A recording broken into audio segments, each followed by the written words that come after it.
Hello बच्चों, welcome to prime matters. My name is Vikas Kumar. आज जो है हमारा फिर से जो है बहुत ही इंटरेस्टिंग वीडियो होने वाला है, जिसके अंदर जो है हम टाइप्स ऑफ रिएक्शंस को डिस्कस कर रहे हैं, जिसमें हम एक्सोथर्मिक एंड एंडोथर्मिक रिएक्शन जो है उसके बारे में डिस्कस करेंगे आज। तो चलिए स्टार्ट करते हैं। फर्स्ट जो है हमारा क्या है, exothermic reaction. Exothermic reaction exothermic reaction जो है ये हमारा क्या होता है। तो जैसे कि हमारा जो है ये रिएक्शंस का जो नेम है उसमें ही अगर देखें तो क्या है, हमारा एक्सो वर्ड है। एक्सो मीन्स कोई चीज जो है क्या हो रहा होगा, एग्जिट हो रहा होगा। ठीक है, जस्ट कि इसमें देखिए यहाँ पे तो क्या हो रहा होगा, कुछ कोई भी चीज जो है, कोई भी सब्सटेंस, कोई भी मैटर, वो क्या हो रहा होगा, एग्जिट हो रहा होगा। तो सेम इस रिएक्शंस के अंदर भी होता है। इस रिएक्शंस के अंदर भी क्या होता है, हमारा एनर्जी का जो है, ठीक है, एवोल्यूशंस होता है। एनर्जी का एवोल्यूशंस होता है। एक्सोथर्मिक रिएक्शंस क्या होगा, द रिएक्शन इन विच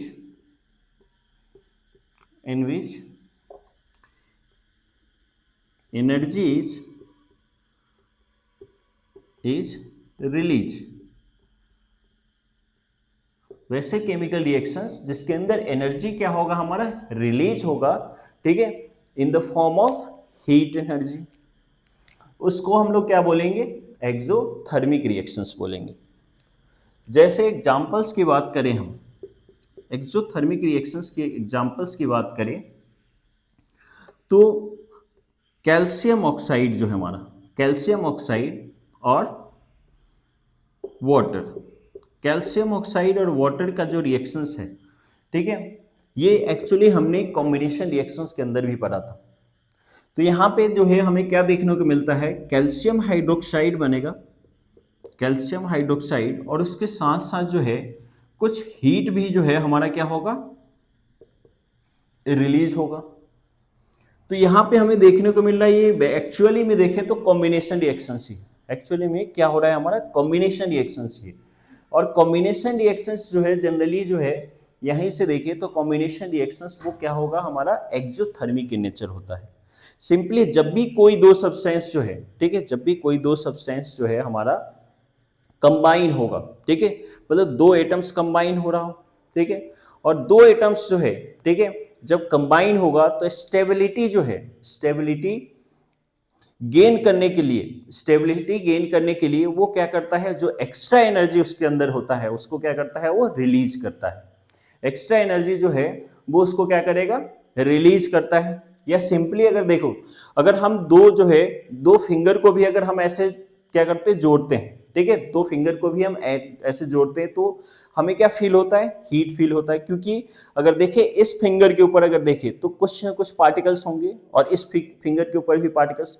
अब जैसे ही हम ये दोनों फिंगर को पास लाते हैं तो यहाँ पे क्या होता है कि ये दोनों एटम्स या कोई पार्टिकल्स जो है वो एक दूसरे के कांटेक्ट में आएगा और यहाँ पे एडिशंस होगा, और एडिशन जैसे ही होता है तो क्या होता है, हमारा हीट रिलीज होता है।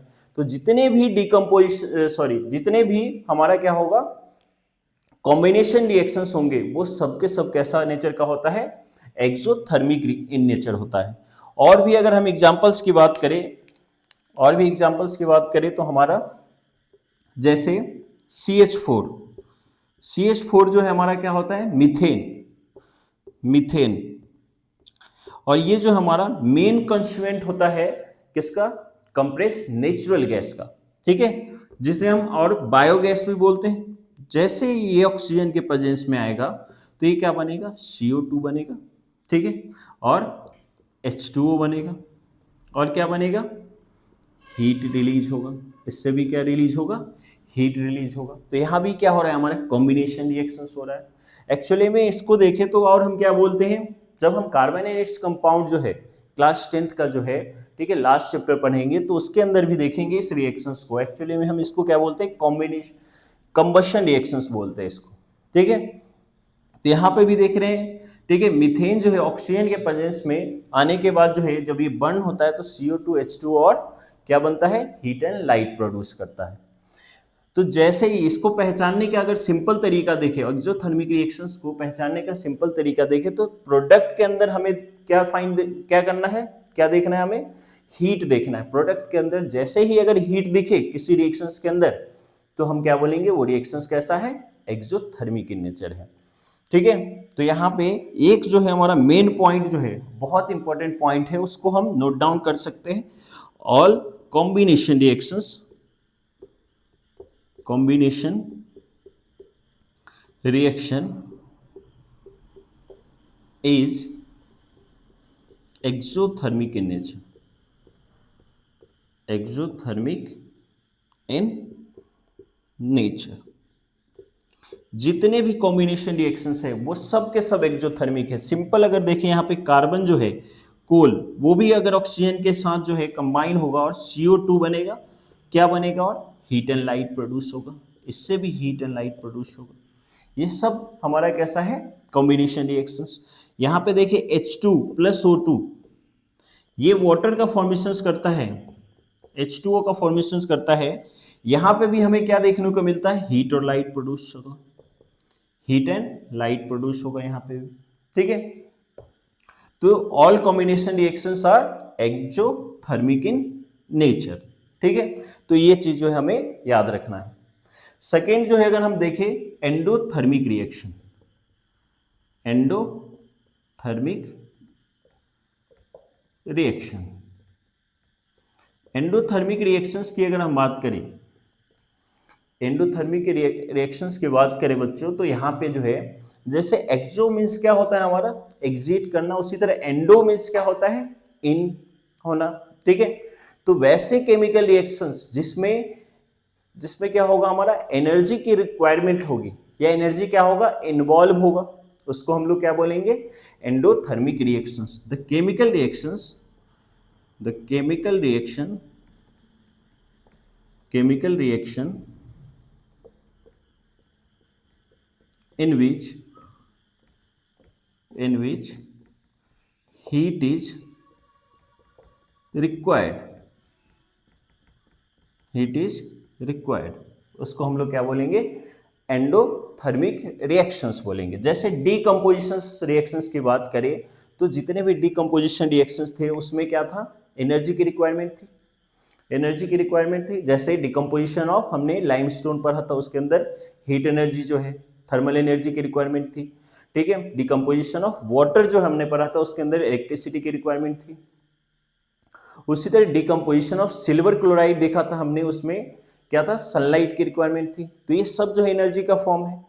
तो जितने भी डिकम्पोजिशन रिएक्शंस होंगे वो सबके सब कैसा होगा, हमारा एंडोथर्मिक इन नेचर। क्योंकि जब भी एक कोई कॉम्प्लेक्स सब्सटेंस है उसको ब्रेक डाउन करना है, तो उसके लिए क्या चाहिए, एनर्जी चाहिए। जैसे अगर हमारे पास सिंपल अगर देखें एग्जांपल्स, ये मार्कर है, अगर इसको ब्रेक डाउन करना है तो इसमें एनर्जी लगेगा कि नहीं, क्या ये ऑटोमेटिक हो जाएगा ब्रेक डाउन, नहीं ना, तो इसमें भी एनर्जी लग रहा है। तो जब भी कोई एक सब्सटेंस जो है उसको ब्रेक डाउन करना है तो उसके लिए एनर्जी की रिक्वायरमेंट होगी। और डीकम्पोजिशन रिएक्शंस में सेम चीजें हो रही है। क्या हो रही है, उसके अंदर एक कॉम्प्लेक्स सब्सटेंस जो है क्या होता है, ब्रेक डाउन होके टू और मोर सिंपलर सब्सटेंस में कन्वर्ट होता है। जैसे एग्जांपल्स यहाँ पे देखें, एग्जांपल्स की बात करें तो एग्जांपल्स क्या हो जाएगा हमारा, calcium carbonate, decomposition of calcium carbonate. इसमें देखिए तो हीट यूज होता है लाइमस्टोन को डिकम्पोज करने के लिए। ठीक है, तो क्या बनता है, कैल्शियम ऑक्साइड, क्विकलाइम और CO2, क्विकलाइम और CO2।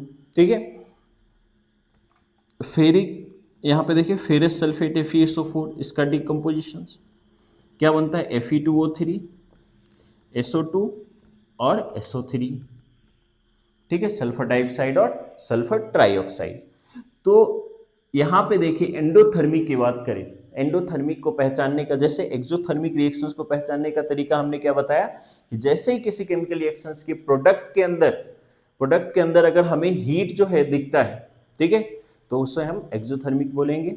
उसी तरह अगर देखें यहाँ पे एरो, केमिकल रिएक्शंस का जो एरो है उसके ऊपर अगर जो है हमें एनर्जी जो है, एनर्जी का अगर जो है कोई भी फॉर्म दिखता है, जैसे हीट दिखता है, इलेक्ट्रिसिटी दिखता है, सनलाइट दिखता है, तो हम क्या बोलेंगे, वो एंडोथर्मिक रिएक्शंस है। ठीक है, और इसमें जो हमारा मेन पॉइंट है वो चीज याद रखना है, वो क्या है हमारा, all decomposition reactions, all decomposition reaction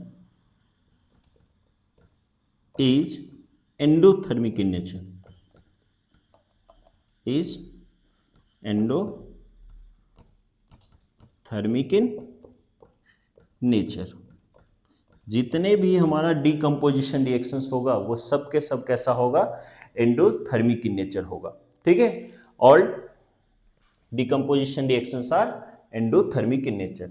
और इससे रिलेटेड देखिए एक बहुत ही इंपॉर्टेंट क्वेश्चन आता है बोर्ड के अंदर जो है, और ये क्वेश्चंस जो है मल्टीपल चॉइस क्वेश्चन जो है उसमें आप देखोगे प्रीवियस ईयर्स के, तो उसमें आपको बहुत बार देखने को मिला होगा।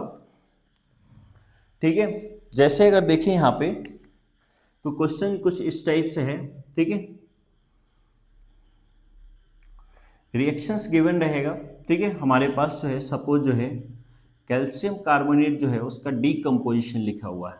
ठीक है, कैल्शियम ऑक्साइड और CO2 कार्बन डाइऑक्साइड। ठीक है, identify types of reaction, types of reaction. First option जो है यहां पे देखिए तो क्या है, decomposition reaction, decomposition reaction. Second option की बात करें तो हमारा combination reaction, combination reaction. Third जो है हमारा ऑप्शन वो क्या है, थर्ड ऑप्शन की बात करें exothermic reaction, endothermic reaction, endothermic reaction. और फोर्थ ऑप्शन जो है हमारा वो क्या है बच्चों, फोर्थ ऑप्शन है बोथ 1 and 3। तो आप वीडियो पॉज करके आप बता सकते हैं इसका आंसर जो है क्या होगा इसका आंसर। तो जैसे कि हमने अभी लिखा है all decomposition reactions are endothermic in nature, तो ये हमारा जो रिएक्शंस है वो एक्चुअली क्या है, डीकम्पोजिशन रिएक्शंस है, और उसके साथ साथ जो है ये कैसा है हमारा, एंडोथर्मिक इन नेचर है। तो हमारा ये फोर्थ ऑप्शन करेक्ट हो जाएगा। उसी तरह सेम टाइप के जो है कॉम्बिनेशन रिएक्शंस भी रहेगा। ठीक है, और आइडेंटिफाई ऐसे क्वेश्चंस रहेगा, आइडेंटिफाई टाइप्स ऑफ रिएक्शंस। तो उसके अंदर भी हमें क्या करना है, अगर जो है एक ही ऑप्शन है कॉम्बिनेशंस तो उसको टिक करेंगे, अदरवाइज अगर हमारे पास कॉम्बिनेशन भी है और उसके साथ साथ एक्सोथर्मिक भी है तो both exothermic and combination reactions हो जाएगा। राइट, चलिए तो हम आज जो है ये टाइप्स ऑफ केमिकल रिएक्शंस के अंदर एंडोथर्मिक एंड एक्सोथर्मिक रिएक्शंस जो है किए, और उसके जो है कुछ इंपॉर्टेंट क्वेश्चंस भी हमने डिस्कस किए। तो नेक्स्ट वीडियो में हम और भी बहुत ही इंपॉर्टेंट जो है क्वेश्चंस भी लाएंगे और एक नया टॉपिक जो है वो लेकर आएंगे। चलिए, थैंक यू।